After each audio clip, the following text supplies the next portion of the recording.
Alright, continuing on. Two planets experience a gravitational force in the center of the planet distance d apart, blah blah blah. The key phrase that you need here is that F is inversely proportional to the square of the distance d. So F equals, oh great. Sorry, I got a slightly over-friendly cat here.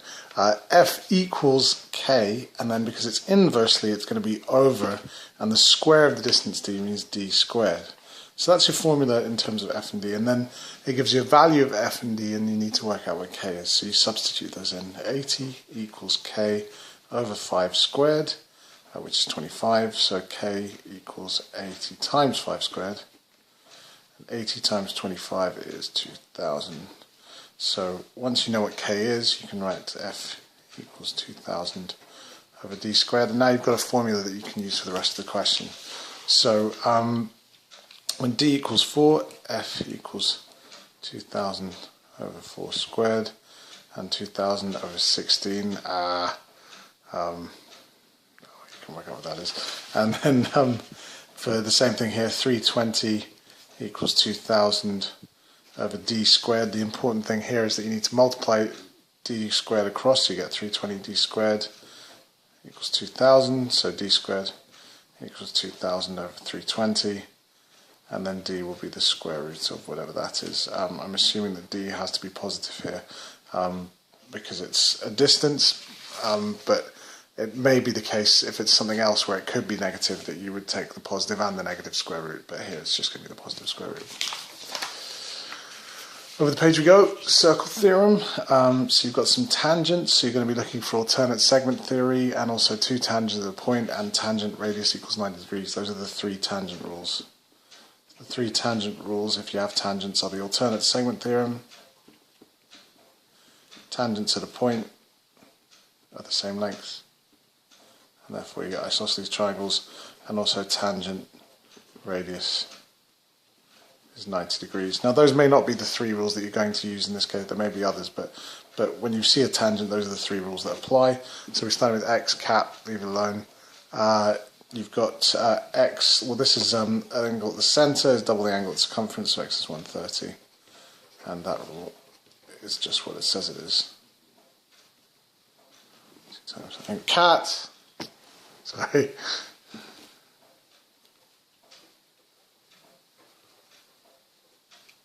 For y, you've got this is the same as this because of the alternate segment theorem. And then for z, slightly more complicated, you've got this is a right angle, this is a right angle, this is 130, and so it's angles in a quadrilateral really, but you could use little but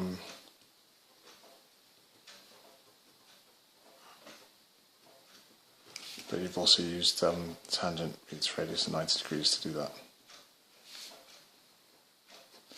Okay, on to scale factor. You've got two objects that are similar, so we know we're talking about scale factor. One has a height of 12 and a volume of 150, the other one has a height of 16. So if you've got the two heights, that means we've got the scale factor. The scale factor is going to be 16 divided by 12, which is 1 1/3, 4/3. And we need to work out the new volume, which means we need to work out the volume factor. So the volume factor is the scale factor cubed, so it's going to be 4/3 cubed, which is 64 over 27, or 2 point something, and then you need to multiply 150 by the volume factor to come up with the new volume. Page. Okay, cumulative frequency. Hopefully you're happy with these type of questions now. Cumulative frequency is the running total, so 3 for the first one, 3 plus 10 for the next one, 3 plus 10 plus 8, plus 6, plus 2, plus 1, and so you plot the cumulative frequency graph, whatever it looks like. The median time is when you go halfway up the y-axis, being careful that you're going halfway up for the number of appointments. It's 30 appointments, the top value is 30, so there's the top, which means the middle is halfway, that's your median. So you go across at 15 and down, and whenever it hits the graph, that's the value of the median. And then it asks for the lower quartile and upper quartile. So if the median is the 15th value, that's the halfway point. The quarter-way point is going to be half of 15, so it's at 7.5. Go across and down for the lower quartile. And 3/4 is 3 times 7.5, which is 22.5. Across and down. That's your upper quartile. Difference between them is the interquartile range. The probability of a time longer than 10 minutes. So you look for 10 minutes, you go up to the graph, you go across, you get a cumulative frequency value. That tells you the number of people who took less than 10 minutes. So the probability to take more than 10 minutes is whatever's left over from 30. Actually, you can tell from here, because you know that the cumulative frequency for 10 minutes is 13. So that means that there's going to be 17 left over from that. Sorry, that was off screen, wasn't it? Okay, onto the Venn diagrams. Number of A intersection B is 4. You can put that on straight away. If A is 10, you've already got 4 which are overlapped. That means there's 6 left, so they go here. Number of B is 9, so again, you've already counted 4 of them, so that means there's 5 here. And there's 26 in total. You've got 10 in A plus the extra 5 that are in B and not in those. So to make all that add up to 26, that leaves 11. A union B is all the things which are in A or B or both added together, so it's 6 plus 4 plus 5, which is 15. A union B complement is the opposite of A union B. So if this is A union B, then A union B complement is just a bit outside. A complement union B, this is tricky. Well, it seems tricky, but actually with shading it kind of makes it easier for union, because you shade in everything that's in this rule and everything that's in this rule. So A complement is everything that's outside A. So we shade all the stuff outside the circle of A, everything apart from the circle B. And then union, so now we can shade in everything that's in the circle of B. And everything that we've shaded counts, because the union takes everything that belongs to either of the rules, so it's everything apart from the bit that's just A by itself. Is 5 a member of prime numbers? That's what this symbol means. Yes, it is. Past, present, USA, union females equals empty set. Well, this is union, so if we're intersection, then it's true that there aren't any female past presents in America, but with union, it's things that fit either rule. So are there some past presidents of the United States? Yes. Are there some females? Yes. And so the union includes everyone who's female or a past president of the United States, which is definitely not an empty set. So that's false.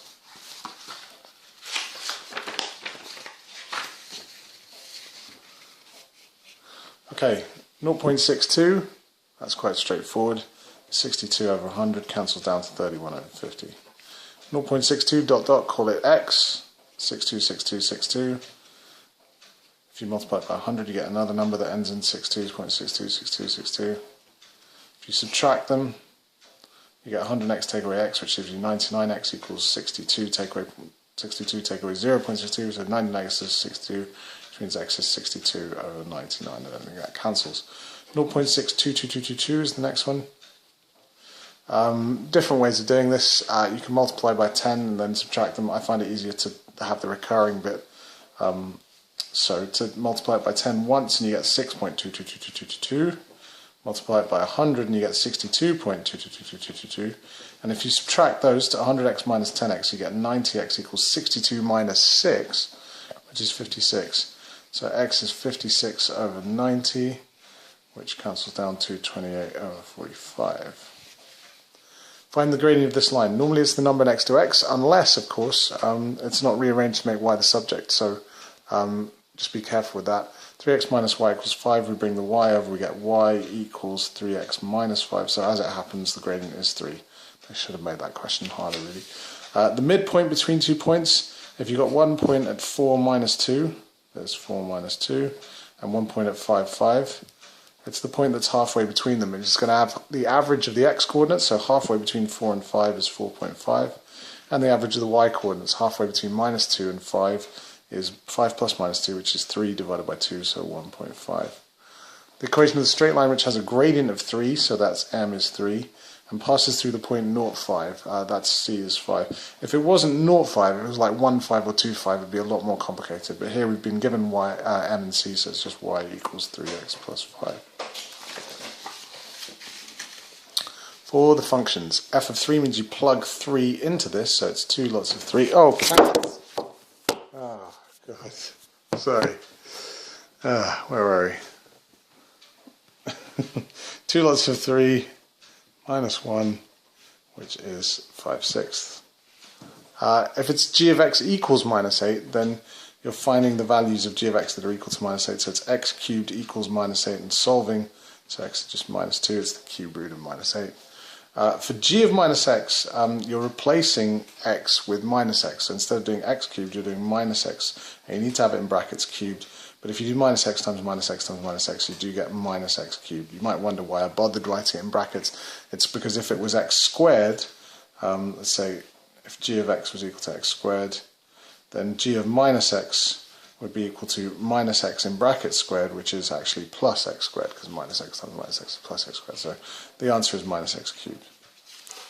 Simultaneous equations. You take the linear one and you replace y, because it's y equals, for the y in here. So instead of x squared plus y squared equals 25, it becomes x squared plus x minus 1 squared equals 25. You get a quadratic. You simplify it. This one's divisible by 2. And you factorize. It's actually the same as the factorizing earlier. And you get two values of x. 4 and minus 3. For each of the values of x, you then go back to this equation. You say when x equals 4, y is x minus 1, so 4 take away 1 is 3. And when x equals minus 3, y is minus 3 take away 1, which is minus 4. And those are your two pairs of values. 1, 2.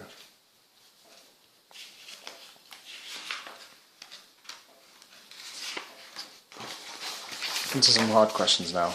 The first time I answered this question, I told people to use things like the cosine rule and stuff, and actually, that's silly. If you've got an isosceles triangle, split it down the middle and you've got two right-angled triangles. So if that's 10 and that's 26, this angle here, ABC, you've got the adjacent as 10, you've got the hypotenuse as 26, so you just say cos to the minus 1 of 10 over 26, whatever that comes out as. For the area, you do half AB sine C. So if that's A and that's B, and this is the angle between them, C, then it's a half times 26 times 20 times the sine of the angle that you just worked out. Volume of a sphere, 4/3 pi r cubed is the formula for volume of a sphere, so it's 4/3 times pi times 3 cubed. And then when it's submerged in water, if it's in a cylindrical vessel, you've got a level of water in there before, and then you put the sphere in and the water rises, and the rise in water is itself a cylinder, because the rise in water occupies the whatever vessel you have. So this is a cylinder of height unknown, but radius same as the container. So this cylinder has a volume of pi r squared h, because that's the formula for volume of a cylinder, and it's equal to the answer to this, which I vaguely remember as being something like 113. Well, actually, it's 36 pi. And if you have it in terms of pi, that's quite helpful, because 36 pi is the volume that this new occupies. So if you do pi r squared, we get pi times 4 squared times h. So we get 16 pi times h equals 36 pi. And so h is 36 pi divided by 16 pi, which is, cancels down quite a lot to 9 over 4, 2.25 centimeters. Whenever you get 3D trig problems, it's all about the shadow. The shadow is the line under the 3D line that matters. Now, I'll explain what that means when we get there. You start off calculating the length of AC, and if you look at this, it looks like some kind of rhombus or something. It's not. If you read the question, it's a rectangular base. So this section here, ABCD, is actually a rectangle. So it's easier to draw it as a rectangle. And you can see that AB is 18 and AD is 24. So if you're trying to work out AC, the diagonal of a rectangle you can work out by Pythagoras. So that's 18, that's 24, so it's just the square root of 18 squared plus 24 squared. And that's part of a 3, 4, 5 triangle, so it'll come out as 30. The perpendicular height of the pyramid, this is the tricky part. So you've got a vertical going from V down to M. You've then got all the diagonals as 17. And you've just worked out what AC is. So if AC is 30, that means that halfway to AC, AM is 15.